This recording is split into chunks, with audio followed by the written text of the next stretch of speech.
और हम सभी लोग बड़ी दूर दराज से सादर मुकाम आया हाँ। तो मुकाम आया तो मुकाम आर जानो। मुकाम आने को मतलब क्या है, मुकाम आने को तात्पर्य क्या है, मुकाम के काम आया वो काम पूरा होना चाहिए, कहने का तात्पर्य यह है। भगवान श्री जाम्बू जी का संदेश है कि जियो और जीने दो। और वेदों का सिद्धांत है सर्वे भवन्तु सुखिनः सर्वे सन्तु निरामया सर्वे भद्राणि पश्यन्तु मां कस्य दुख भाग भवेत्। गुरु महाराज ने कहा कि तुम जिंदा रहना चाहते हो, दूसरे का भी हक है जिंदा रहने का। और वेदों ने यह कह दिया कि सभी सुखी हो, सभी निरोग हो, सभी पवित्र देखे, किंचित मात्र भी किसी को कोई दुख न हो। ये उदात्त भावना की बात। और हमारे अंदर उदात्त भावना होगी तो ही हम यहां से कुछ लेके जा पाएंगे, अन्यथा नहीं पा जाएंगे। ध्यान रखना। हम मुकाम आते हैं, गुरु महाराज को धोख लगाते हैं और गुरु महाराज के सामने अनेक प्रकार की मांग रखते हैं। मांग क्या रखते हैं कि सोरे का नंबर ठीक आवे, घर में धीनो ठीक रहे, खेत में धान ठीक हुए। इस प्रकार की छोटी छोटी तुष भावना की कामना करके राबा गुरु महाराज के सामने हाथ जोड़ा। और व्यक्तिगत मांग मेरो भलो होना चाहिए। एक बात सही बता देता हूं, सर्वे भवन्तु सुखिनः और मेरा भला हो मेल नहीं खाता। इसलिए मैं निवेदन करता हूं सभी से, गुरु महाराज से एक प्रार्थना किया करो, हे परमात्मा आप इस पूरे ब्रह्मांड को सुखी कर दो, इस पूरे विश्व को सुखी कर दो, सरोरसर सृष्टि को सुखी कर दो, प्राणी मात्र को सुखी कर दो, मानव मात्र को सुखी कर दो, और हमारे देश को सुखी कर दो, हमारे गांव को सुखी कर दो, हमारे घर को सुखी कर दो, और साथ में मेरे को भी नंबर लगा देना। बंधुओं, पूरा ब्रह्मांड सुखी होगा तो आप इसे कैसे रहोगे। और पूरा ब्रह्मांड सुखी रहो, इस प्रकार की मांग होगी, वही मांग पूरी होगी। मेरे दिनों ठीक रहे, मेरे खेत में ठीक हुआ, मेरे सोरो ठीक रहे, ये मांग पूरी नहीं होती। कोई देवता कोई भगवान पूरी नहीं करते। सर्वे भवन्तु सुखिनः ये भावना लेकर के आते हो, ये भावना लेकर के जाते हो, तो आप सभी के अंदर ये भावना बैठता है कि सबके अंदर परमात्मा है और सभी सुखी होंगे तो सब में हम भी आते हैं। सभी सुखी होंगे तो हम सब में आते हैं। पूरा ब्रह्मांड सुखी होगा तो हम ब्रह्मांड में आते हैं। पूरा विश्व सुखी होगा तो हम विश्व में आते हैं। पूरा देश सुखी हो तो हम देश में आते हैं। प्राणी मात्र सुखी हो तो हम प्राणी मात्र में आते हैं। मानव मात्र सुखी हो तो हम मानव मात्र में आते हैं। कुछ मांग कम करते हो तो विष्णु ही सब सुखी हो, उसमें भी हम आ जाते हैं। इसलिए मांग व्यापक रखो, भाव व्यापक रखो, विश्वास व्यापक रखो, श्रद्धा व्यापक रखो। तो उस भावना का आकर के छोटी छोटी बात को लेकर के खींचातानी करके और राजनीति करने लग जाते हो। राजनीति में खींचातान होती है, धर्म नीति में व्यापकता होती है। धर्म नीति सभी को सुखी करना चाहते हैं, राजनीति में थोड़ा सा कम होता है कि मैं सुखी हो, बाकी सब दुखी हो। इस प्रकार की भावना होती है। इसलिए यहाँ गुरु महाराज के आए हो तो एक तो राजनीति छोड़ो, एक दुर्भावनाएं छोड़ो, एक दूसरे के प्रति घृणित भावना वो छोड़ो, और मन में इस भावना को हटा ही दो कि वो सुखी वो ही दुखी और वही दुखी और वही दुखी और भी नुकसान और भी नुकसान हो। इस भावना को हटा करके मुकाम आओगे तो फल मिलेगा। दूसरों के लिए दुराशीष और मेरे लिए आशीष, ये भावना कभी नहीं तो सफल हुई है, नहीं सफल होगी। इसलिए भावना सफल करना चाहते हो, जीवन सफल करना चाहते हो, मुकाम आने की यात्रा सफल करना चाहते हो, तो व्यापक भावना से परमात्मा से प्रार्थना करो। कल प्रातःकाल धोख लगाए उस समय गुरु महाराज से मांग करना, प्रभु पूरा विश्व सुखी हो, प्राणी मात्र सुखी हो, ताकि प्राणी मात्र में हम भी आते हैं, वो सब सुखी हो जाएंगे तो हम सुखी हो जाएंगे। एक गांव में पूरा गांव दुखी है, एक घर सुखी हो सकता है क्या? एक घर में सभी दुखी है, एक व्यक्ति सुखी हो सकता है क्या? नहीं। इसलिए सभी सुखी होंगे तो हम भी सुखी हो जाएंगे। इसलिए गुरु महाराज से मांग छोटी मत करो, व्यापक मांग करो। और गुरु महाराज व्यापक मांग करोगे तो आपकी मांग पूरी होगी, और आपकी मांग पूरी होगी तो हम सभी सुखी हो जाएंगे। बोलो गुरु जम्बेश्वर भगवान की जय। इसके साथ में नेता लोग भी बैठे हैं, समाज के बुद्धिजीवी लोग भी बैठे हैं। एक मेरा निवेदन है, हम वर्तमान समय में जो जिस स्थिति चल रहे हैं, इस समय को देखते हुए आने वाले समय में युवा लोग हमारे हाथ में नहीं रहेंगे, हम अपने बच्चों को खो देंगे। इसलिए अभी से सावधान हो जाओ और इस प्रकार की व्यापक, पहले मैंने जो बात बताई, इस प्रकार की व्यापक भावना से समाज सुधारात्मक काम करोगे तो हमारा परिवार सुखी होगा, दूसरे का परिवार भी सुखी होगा। और विशेष करके बच्चों पर ध्यान दो। बच्चे हाथ से निकल जाएंगे तो बच्चे देश के भविष्य होते हैं, समाज के कर्णधार होते हैं। बच्चे खराब हो जाएंगे, बच्चे बिगड़ जाएंगे तो हमारे हाथ में कुछ नहीं रहेंगे, हम तो मर जाएंगे। और बच्चे हमसे पहले चले जाएंगे, भारत क्या बनेगी।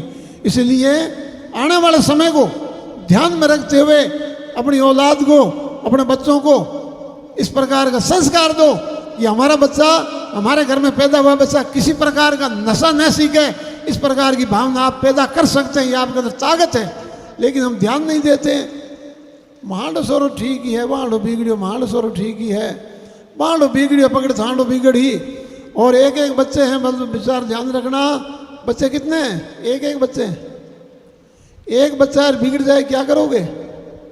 इसलिए समाज के अंदर नशे की प्रवृत्ति बढ़ रही है, हम ध्यान नहीं देते, नशे का पक्ष करते हैं, कई नशों का व्यापार करते हैं। व्यापार करने वाला तो सबसे घातक होता है, समाज का सत्यानाश करता है। व्यापार करने वाला है वो बंद कर दिया जाए तो नशा भी बंद हो जाएगा, क्योंकि मेवाड़ लाने के लिए नहीं जाएंगे। गांव के अंदर दुकान नहीं होगी तो बच्चे मंडी नहीं जाएंगे सिगरेट और बीड़ी लाने के लिए, जर्दा लाने के लिए, गुटखा लाने के लिए। हम छोटे छोटे तुस्वार्थ के लिए, छोटे लाभ के लिए नशा, कोई तो डोडा बेचे है, कोई अमल बेचे है, कोई चाय बेचे है, कोई गुटखा बेचे है, कोई बीड़ी बेचे है, कोई तम्बाकू बेचे है। पहले विष्णु समाज में तेल और नमक का व्यापार नहीं किया करते थे, आज तम्बाकू बेचने लग गया, दारू का ठेकेदार बन गया और नाम लिखते हैं फलाना नाम विष्णु ठेकेदार, शराब का ठेका। इस प्रकार की प्रवृत्ति में चल करके धन कमा करके क्या करोगे? नशे से धन कमाया हुआ तीसरी पीढ़ी में तो सत्यानाश कर देगा।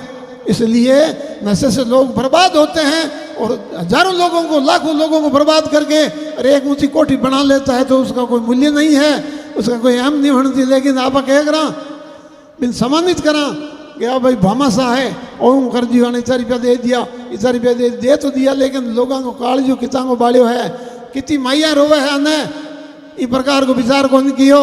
तो मेरो विशेष करके वही निवेदन है समाज से, पुरुष और सभी लोगों से कि अपना घर रुखाड़ो। पहले अपना आप को रुखाड़ो, साथी ठोक करके कि मैं पक्का बिश्नोई हूँ, खबरदार है मेरे सामने कोई देख लिया तो चाय की प्याली भी मेरे पास नहीं आनी चाहिए।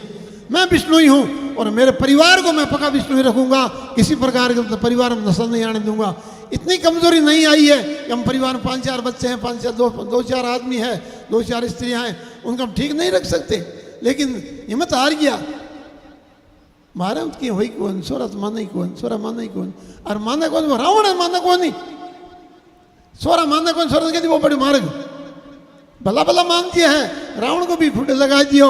इसलिए बच्चों को रावण मत बनाओ, बच्चों को ध्रुव और प्रहलाद बनाओ, राम बनाओ, कृष्ण बनाओ, ताकि बच्चे आज्ञा मानेंगे। राम बाप की आज्ञा मान कर वनवास चले गए, प्रहलाद पिता की बात न मानी, लेकिन पिता को धर्म की राह पर ला करके मार करके भी मुक्ति करी पिता की। इस प्रकार के बेटे होने चाहिए, प्रहलाद जैसे, ध्रुव जैसे। प्रहलाद विष्णु ही थे, हरिचंद्र विष्णु ही थे, युधिष्ठिर विष्णु ही थे, दुनिया नाम याद करती है उनको। और गुरु महाराज आदेश दे के गए हैं, जो आराध्य रहा युधिष्ठिर सो आराध्य रे भाई। तो हम लोगों को विशेष करके नशों से दूर रहना ये जरूरी है। यहाँ मुकाम से सीख के जाओ और प्रण लेके जाओ कि मेरे परिवार में कोई नशा नहीं होगा, लेकिन पड़ोस में भी किसी को नशा होगा तो मैं तन मन धन से, साम दाम दंड भेद से उसको भी नशा छुड़ाऊंगा। तीसरी बात, आप भगवान की पूजा छोड़ करके भूतां की पूजा करने लाइए। भूतां की पूजा करो तो मर भूत बनो। भूत बनना ठीक है कि गीता में भगवान स्पष्ट लिखी बात कि भगवान की पूजा करे वो भगवान बने, देवता की पूजा करे वो देवता बने, प्रेता की पूजा करे वो प्रेत बने, भूतां की पूजा करे वो भूत बने। गीता में 9 अध्याय में 25 श्लोक देख लीजिए, स्पष्ट लिखा है। और 17 अध्याय में 100 श्लोक में लिखा है कि भगवान की पूजा करने वाला सतोगुणी होता है और यक्ष और राक्षसों की पूजा करने वाला रजोगुणी होता है और भूत और प्रेतों की पूजा करने वाला तमोगुणी होता है। तो देखने पर लगता है कि सभी लोग तमोगुणी हो गए, ये बात ठीक नहीं है। इसलिए सतोगुणी बन करके परमात्मा की पूजा करो। जिंदगी बहुत थोड़ी है, मर जाओगे, भूत बन जाओगे, नरक में जाना पड़ेगा। इसलिए जाम्बू जी की बात मानो। खेसर भूचर सेतर पाला प्रगट गुप्ता काई जबी जेते पण जाया जीव। गुरु महाराज ने मना किया है किसी जायो जीव का भूत प्रेती जाका खानी ये पागट फरमानो। विष्णु विष्णु तू भण रे प्राणी बल बल बारंबारू। गुरु महाराज ने कहा कि विष्णु का जप करना, अग्नि की पूजा करना, तेरा बेड़ा पार हो जाएगा। लंबी चौड़ी बात करने की जरूरत नहीं है। मूर्ति पूजा भी मना कर दी। कहा कि तेरे को देना है तो अग्नि में चढ़ा देना और भगवान विष्णु का जप करना, लेकिन अजर चढ़ना। विष्णु विष्णु बड़ा अजर जरिए जीवन का मूलू। जाम्बू जी के सिद्धांत को मानो। जाम्बू जी का सिद्धांत ही जीवन जीने का तरीका है। इस संसार में कहीं भी भटक लोगे, कहीं भी चले जाओगे, कोई भी आएंगे, बड़े बड़े आएंगे, बड़ा बड़ा अपन दिखाएंगे, ये कर देगा, ये कर देगा, कहीं मूर्ति प्रकट हो जाती, कहीं कुछ प्रकट हो जाते हैं।